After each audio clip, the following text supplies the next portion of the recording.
ಗರ್ಭಕೋಶ ತೆಗೆಯೋದು ಅಂದ್ರೆ hysterectomy surgery ತುಂಬಾನೇ ಕಾಮನ್ ಸರ್ಜರಿ. ಇದಕ್ಕೆ ಹಲವಾರು ಕಾರಣಗಳಿರ್ಬೋದು. ಗರ್ಭಕೋಶದಲ್ಲಿ ಗೆಡ್ಡೆ ಇರ್ಬೋದು, ತುಂಬಾನೇ ರಕ್ತಸ್ರಾವ ಆಗ್ತಾ ಇರ್ಬೋದು, ಇಲ್ಲ ಅರ್ಲಿ ಚೇಂಜಸ್ ಆಫ್ ಕ್ಯಾನ್ಸರ್ ಆಗ್ಬೋದು.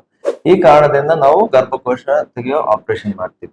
ಗರ್ಭಕೋಶ ತೆಗೆಯೋದು ವಿಧಾನಗಳು 3 ಇಂಪಾರ್ಟೆಂಟ್ ವಿಧಾನ ಇದೆ. ಒಂದು ವೆಜೈನಲ್ ಹಿಸ್ಟೆಕ್ಟಮಿ ಅಂತೀವಿ, ಅಂದ್ರೆ ಯೋನಿ ಭಾಗದಿಂದಾನೇ ಆಪರೇಷನ್ ಮಾಡಿ ತೆಗೆಯೋದು, ಅದರಲ್ಲಿ ಹೊಟ್ಟೆ ಮೇಲೆ ಏನು ಕಟ್ಸ್ ಇರಲ್ಲ. ನೆಕ್ಸ್ಟ್ ಒಂದು ಲ್ಯಾಪ್ರೋಸ್ಕೋಪಿಕ್ ಸರ್ಜರಿ ಅಂತೀವಿ, ಅದನ್ನ ಕೀ ಹೋಲ್ ಸರ್ಜರಿ ಅಂತಾನು ಹೇಳ್ತಾರೆ. ಸೊ ಹೊಟ್ಟೆ ಮೇಲೆ ಒಂದು ಸಣ್ಣದಾಗಿ ಸೂಕ್ಷ್ಮವಾಗಿ ಇನ್ಸಿಷನ್ ಹಾಕ್ಬಿಟ್ಟು ಗರ್ಭಕೋಶ ಮೇಲಿಂದ ಬಿಡಿಸಿ ತೆಗೆಯೋದು. ಇನ್ನೊಂದು ಓಪನ್ ಸರ್ಜರಿ ಅಂತ ಹೇಳ್ತೀವಿ, ಅಂದ್ರೆ ಸಿಸೇರಿಯನ್ ಸ್ಕಾರ್ ತರ ಒಂದು 8ರಿಂದ 10 ಸೆಂಟಿಮೀಟರ್ ಅಷ್ಟು ಇನ್ಸಿಷನ್ ಕೊಟ್ಟು ಗರ್ಭಕೋಶ ತೆಗೆಯೋದು.